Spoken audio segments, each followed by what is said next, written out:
Item: SCP-1734. Code name: The Hole in the Deck. Object Class: Euclid. Special Containment Procedures: due to impossibility of transport, SCP-1734 is contained on site at Outpost 1734, which is located on an island in the Caribbean Sea approximately 450 kilometers east of. The island is not in the vicinity of any practical sailing route, and as such, any civilians that come within 500 meters of the coast are considered to be suspect. Said civilians are to be detained, interrogated, then escorted from the outpost to the nearest appropriate port and administered Class A amnestics. Personnel are permitted to board or enter the vessel for research purposes only, and only with the approval of a Level 3 or higher researcher. Following Incident 1734-1E, no personnel are permitted to interact with the appendage protruding from SCP-1734-1.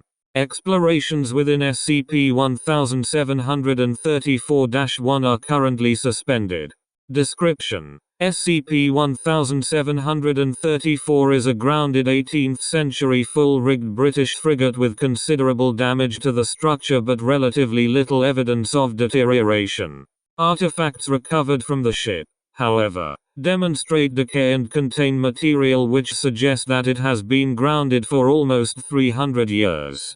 Direct contact with the structure of the vessel appears to be impossible. Matter cannot come closer than 1 centimeter of the walls, floor, ceiling, and supports. Due to this, it is impossible to move or alter any portion of the ship. It does not sway from tidal pressure, and the sails are motionless even in high winds. But items unattached to the structure are unaffected by the phenomenon and exhibit no anomalous properties. The nature of this anomaly is poorly understood, but the entire vessel appears to be isolated from all surrounding matter. This phenomenon does not appear to be hazardous to the material it repels. SCP-1734-1 is a spatial anomaly localized around a breach in the deck of the ship. This breach is roughly 1 meter in diameter and irregularly shaped. When viewed from the deck, this hole appears to lead to the interior of the ship, which is flooded. This is in contradiction of several explorations within the vessel, all of which have concluded that while the ship is heavily damaged, the immediate chambers beneath the deck are dry. The breach is visible from within the ship, but leads to an indeterminate amount of unlit space. Attempts to observe or illuminate the area within have been unsuccessful. While the exterior side of the anomaly is accessible, the interior side is rendered impassable by the same phenomenon that prevents contact with the ship. Extending from the exterior side of the anomaly is a tentacle consistent with a specimen of Architeuthis dux, but of abnormal size. The observable length of the appendage is 7 meters, and the width is 35 cm.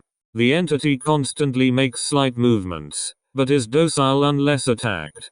If this occurs, it will flail rapidly and wildly until it grasps an organism.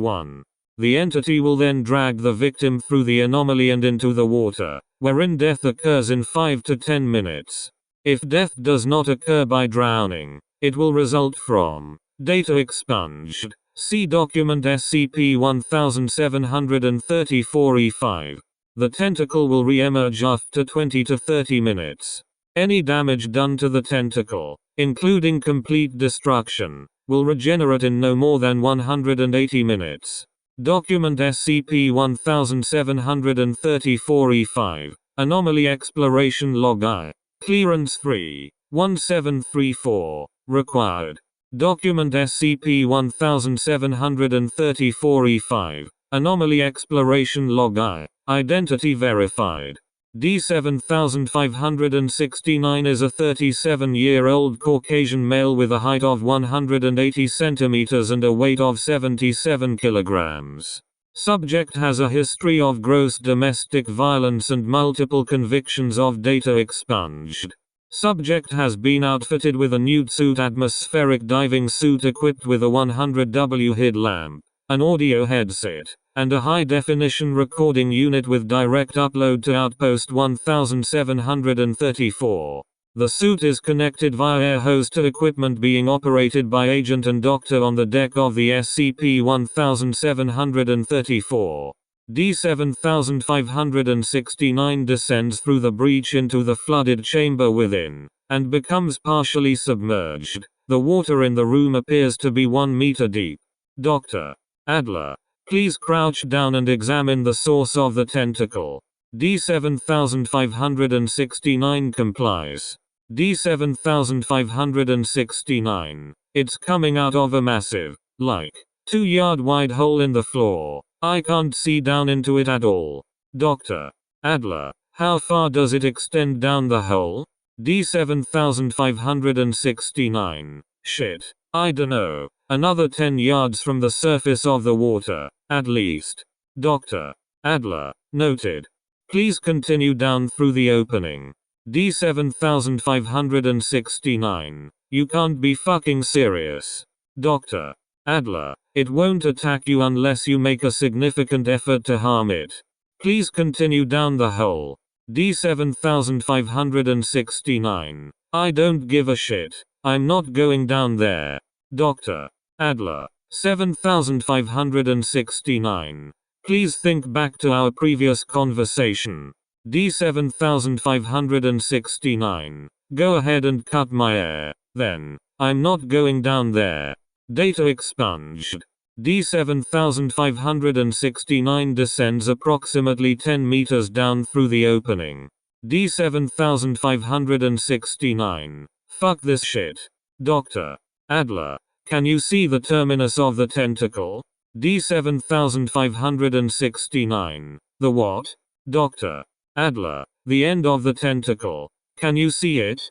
D-7569. No. There's still another 10 yards below me and I can barely see a thing. Dr. Adler. Can you see anything else at all? D-7569. No. It's completely dark. Pause. I thought this was inside a ship. Why can't I see anything? Dr. Adler. It must be an extension of the anomaly. Please continue. D-7569. Please. What a. Irrelevant dialogue redacted. D-7569 continues his descent. Subject is roughly 50 meters below the opening at this point. D-7569. This thing goes on for fucking ever. Wait. What? What the fuck? Dr. Adler. What is it? 7569? What do you see? D-7569. There's people down here. At least 20 of them. It's just a mass of bodies. It's a bunch of fucking dead people. Video feed confirms D-7569's claim. The tentacle appears to be protruding from a mass of human remains, approximately 20 meters below D-7569's current position. D-7569 continues to descend. D-7569. Stop this thing. Pull me back up. Fucking pull me back up.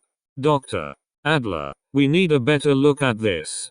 D-7569 begins to struggle and yell. Video feed becomes too frantic and distorted to differentiate images.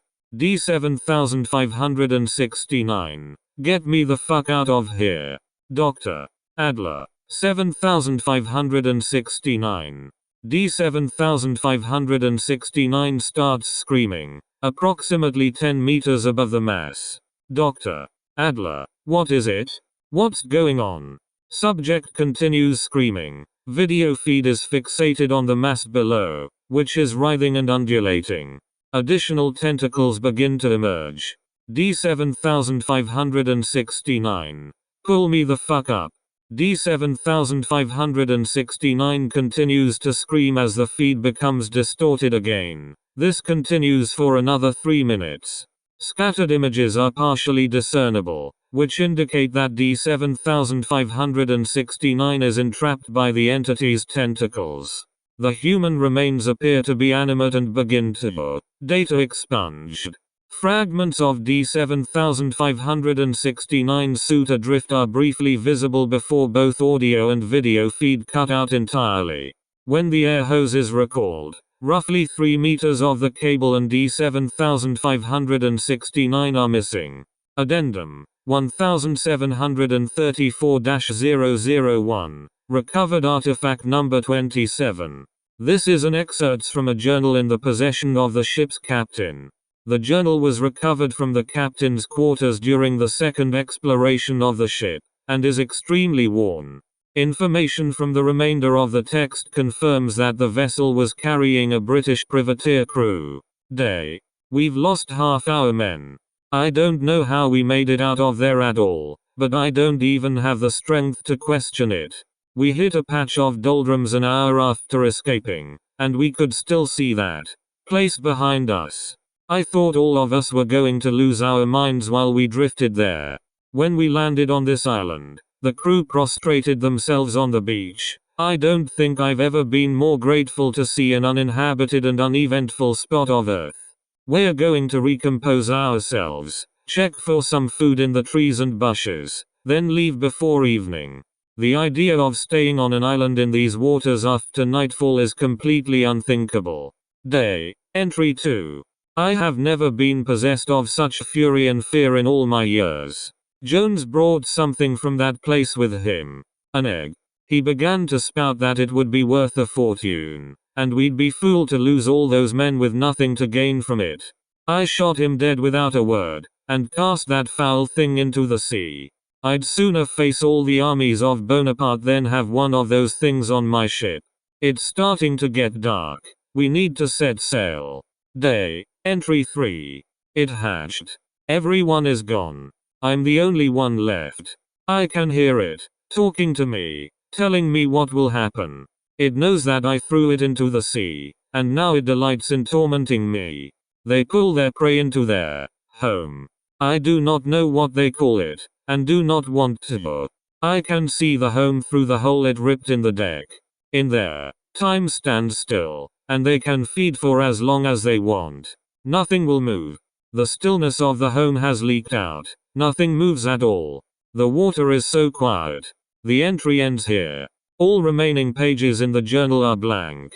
Addendum 1734-002. Researcher's note. There is another island about 100 kilometers south-southeast of this one. Between the two is a stretch of doldrums. That island is a little smaller than this one, and has the same flora. After recovering and analyzing the artifacts on SCP-1734, we decided to search the place. 5 exhaustive examinations later, we hadn't found any evidence of anomalous activity there whatsoever. I decided to record the last search, just to be thorough. After reviewing the footage, something bothers me slightly. The sound of the ocean is rather prominent in the recordings, but I barely remember hearing it at all while I was there. Dr. Adler. Final exploration log. Clearance 4-1734. Required. Footnotes. 1. It is unclear how the entity detects its victims, but the tentacle will not seize inanimate objects.